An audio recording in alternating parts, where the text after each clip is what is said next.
우리 같이 사도신경으로 신앙 고백하시겠습니다. 나는 전능하신 아버지 하나님 천지의 창조주를 믿습니다. 나는 그의 유일하신 아들 우리 주 예수 그리스도를 믿습니다.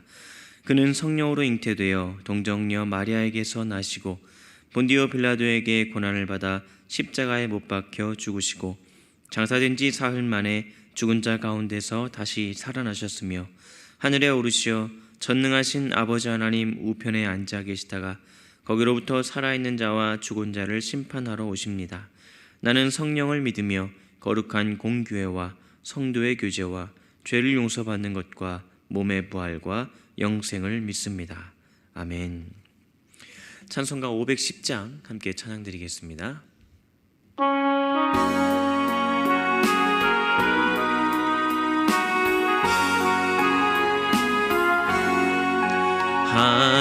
하나님의 진리 등대 길이 빛나니 우리들도 등대되어 주의 사랑 비추세. 우리 작은 불을 켜서 험한 바다 비추세. 물에 빠져 헤매는 이 건져내어 살리세. 죄의 밤은 깊어가고 성난 물결 설렌다. 어디 불빛 없는 가고 찾는 물이 많구나.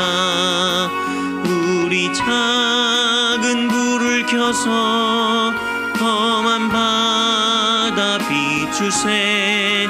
물에 빠져 헤매는 이 건져내어 살리세. 너의 등불 돋우어라. 거친 바다 비춰라. 빛을 찾아 헤매는 이 생명선에 건져라. 우리 작은 불을 켜서 험한 바다 비추세. 물에 빠져 헤매는 이 건져내어 살리세. 아멘. 오늘 하나님의 말씀은 잠언 21장 2절에서 3절까지 말씀입니다. 잠언 21장 2절에서 3절까지 말씀 제가 봉독해 드리겠습니다. 사람의 행위가 자기 보기에는 모두 정직하여도 여호와는 마음을 감찰하시느니라. 공의와 정의를 행하는 것은 제사 드리는 것보다 여호와께서 기쁘게 여기시느니라. 아멘. 구약 성경에서 하나님은 공의와 정의의 하나님이십니다. 오늘 말씀에 여호와 하나님께서 그의 백성들에게 자신에게 제사 드리는 것보다 이 땅에서 정의를 실천하는 일이 더 중요하다고 말씀하십니다. 하나님이 기뻐하시는 그의 백성의 삶이란 공의와 정의를 행하는 삶임을 강조하기 위해 제사 드리는 것과 비교하고 있습니다. 제사는 이스라엘 백성들에게 있어서 하나님과의 관계에서 가장 중요한 것이었습니다. 노아가 홍수 방주에서 나와 가장 먼저 한 행동이 하나님께 제사 드리는 일이었습니다. 아브라함도 약속의 땅으로 들어갔을 때 처음 행한 일 역시 하나님께 제사를 드리는 일이었습니다. 이삭과 야곱도 하나님의 축복을 기념하기 위해 브엘세바와 베델에 제사 드리는 단을 쌓았습니다. 잠언을 기록한 솔로몬도 왕이 된 이후 하나님께 일천번제를 드린 후에 지혜와 부귀영화를 얻게 됩니다. 제사는 하나님과 이스라엘 백성을 연결하는 것으로 매우 중요한 일입니다. 이스라엘의 지도자들은 제사를 통하여 하나님과의 화해, 즉 속죄의 문제를 해결하였습니다. 오늘 말씀 3절에서 정의와 공의를 이러한 제사와 비교하여 더 무게를 두므로 그것을 행하는 일이 얼마나 중요하고 가치 있는 일인지를 강조하고 있습니다.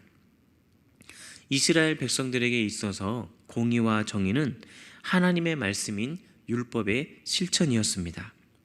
하나님의 뜻인 율법을 지켜 행하는 것, 즉 하나님의 뜻대로 의를 행하며 살아가는 것을 하나님은 제사보다 더 기뻐하십니다. 하나님께서는 우리의 예배뿐 아니라 우리의 일상도 받으시길 원하십니다. 일상에서 불법과 불의를 행하면서도 주일 예배에 빠지지 않고 헌금만 잘 드리면 된다고 생각하는 것은 큰 착각입니다. 주일마다 삶과 상관없는 예배를 드린다면 하나님은 그가 드리는 예배를 기뻐하지 않으십니다. 하나님이 우리의 예배를 받으실 뿐 아니라 우리의 인생의 주인이신 것을 잊지 않아야 합니다. 우리의 삶을 주께 드리는 의로운 행실로서 우리는 우리의 삶을 주님께 드리는 것입니다. 그것이 진정한 삶의 예배입니다. 오늘 본문 말씀 뒤에 4절에서 20절까지의 말씀에 보면 의인과 악인의 특징이 그리고 그 결과가 그리고 지혜자와 우매자의 대인관계 면에서의 특징과 그 결과를 보여주고 있습니다. 악인의 특징은 4절에서 교만, 5절에서 조급함, 6절에서는 속임, 7절에서 강포, 8절에서 범죄로 나타나고 있습니다. 의인은 그 반대이죠. 그리고 우매자의 대인관계의 특징은 다툼, 남의 재앙을 바라는 것, 가난한 자의 부르짖음을 외면하는 것, 그리고 지혜자의 대인관계의 특징 역시 그 반대입니다. 이러한 의인과 악인, 지혜자와 우매자의 대조되는 생활 자세와 대인관계의 결과에 대하여 의인은 하나님께 형통의 복과 은혜를 입게 될 것이고 악인은 패망과 수치를 당하게 될 것임을 말씀하고 있습니다. 하나님은 공의로우신 분입니다. 그리하여 각 사람 곧 의인과 악인의 행위에 따라 갚으십니다. 그러므로 우리가 하나님으로부터 은혜와 형통의 복을 입기를 원한다면 오늘 말씀에서 보여주시는 악인의 길을 멀리하고 의인의 길로 행해야 할 것입니다. 2절 말씀에 하나님은 마음을 감찰하시는 분이라고 말씀합니다. 이것은 하나님에 대한 바른 태도를 유지하고 정의와 공의를 행하는 것이 단지 외적 행동으로 뿐만 아니라 마음으로부터 비롯되어야 함을 이야기하고 있는 것입니다. 거기에 더해서 오늘 21절 말씀에 공의와 인자를 따라 구하는 자는 생명과 공의와 영광을 얻느니라 라고 말씀합니다. 정의와 공의에 더해서 인자를 쫓아 살 것을 말씀하고 있습니다. 인자는 히브리어로 헤세드라는 단어인데요, 자비를 뜻하는 단어입니다. 자비를 베풀면서 사는 삶 또한 의인으로서 행해야 할 덕목인 것입니다. 이러한 하나님의 기쁨인 공의, 정의, 자비를 쫓아 살아가는 의인은 하나님이 약속하신 생명과 공의, 영광을 받아 누리게 될 것입니다. 하나님께서 우리가 공의와 정의와 자비를 행하며 사는 것을 기뻐하심을 알고 이 땅에 하나님께서 기뻐하시는 의인으로서의 삶을 살아가는 저와 여러분이 되시기를 바랍니다. 그렇게 되기 위해서는 하나님의 말씀에서 하나님의 뜻을 발견하고 그것을 삶 속에 이루기 위해 끊임없이 기도하며 실천하며 또 노력해야 합니다. 우리 노은종학교의 온 성도들이 주일 예배만 드리는 사람이 아니라 삶으로 주님께 예배 드리는 성도들이 되도록 기도해 주시기를 바랍니다. 또한 우리 개인뿐만 아니라 우리 나라가 제도나 정책적인 부분에서도 공의와 정의를 실현하는 나라, 하나님의 뜻을 이루는 나라, 하나님이 기뻐하는 나라가 되게 해달라고 기도하는 오늘 저와 여러분이 되기를 바랍니다. 기도하겠습니다. 하나님 아버지, 우리의 예배 가운데 임하셔서 우리의 예배를 받으시고 우리에게 사랑과 은혜를 베풀어 주심에 감사드립니다. 주님께서 우리의 예배뿐만 아니라 우리의 삶의 주인으로서 우리의 삶도 우리 자신도 받으시는 주님을 고백합니다. 우리의 삶이 하나님이 기뻐하시는 삶이 되길 원합니다. 하나님이 기뻐하시는 의인된 삶으로 공의와 정의와 자비를 따라 살게 하여 주시옵소서. 외적인 행동이 아닌 우리의 마음이 주님이 기뻐하시는 그러한 삶을 진심으로 사랑하게 하여 주시옵소서. 하나님의 뜻을 더욱 깨달아 주께서 원하시는 아름다운 삶으로 주님께 예배하는 삶을 주님께 드리는 노원중앙교회 모든 성도들이 되게 하여 주시옵소서. 우리가 살고 있는 이 땅이 하나님의 율법을 쫓아 가난한 자를 도우며 억울한 자를 풀어주며 정의를 따라 사는 삶이 유익이 되는 곳이 되길 원합니다.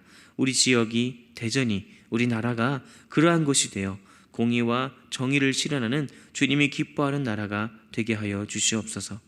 나라의 정책과 제도가 주님의 뜻과 공의와 정의가 반영되어 실현되게 하사 더욱 아름답고 살기 좋은 나라가 되게 하여 주시고 하나님 보시기에 거룩하고 복된 나라가 되게 하여 주시옵소서. 미얀마 양곤 한인중앙교회를 위해 기도합니다. 미얀마 땅에 하나님의 은혜와 하나님의 자비가 베풀어지기를 원합니다. 그곳에 억압과 고통이 있습니다. 그 모든 억압과 고통 가운데에 함께하사 하나님 그 모든 억압과 고통을 풀어주시고 그들에게 자유와 평화를 허락하여 주사 기쁨으로 주님 앞에 예배하는 자들이 더욱더 많아지는 거룩한 나라로 세워지게 하여 주시옵소서. 그 일을 위해 그들과 함께 호흡하며 헌신하는 귀한 선교사님들과 함께하여 주시고 그의 선교사님들의 모든 사역 가운데에 은혜를 더하사 아버지 하나님의 놀라우신 영향력이 그 안에 베풀어지고 펼쳐질 수 있도록 인도하여 주시옵소서. 오늘도 우리와 함께 하실 줄 믿고 감사드리며 예수님의 이름으로 기도드립니다. 아멘.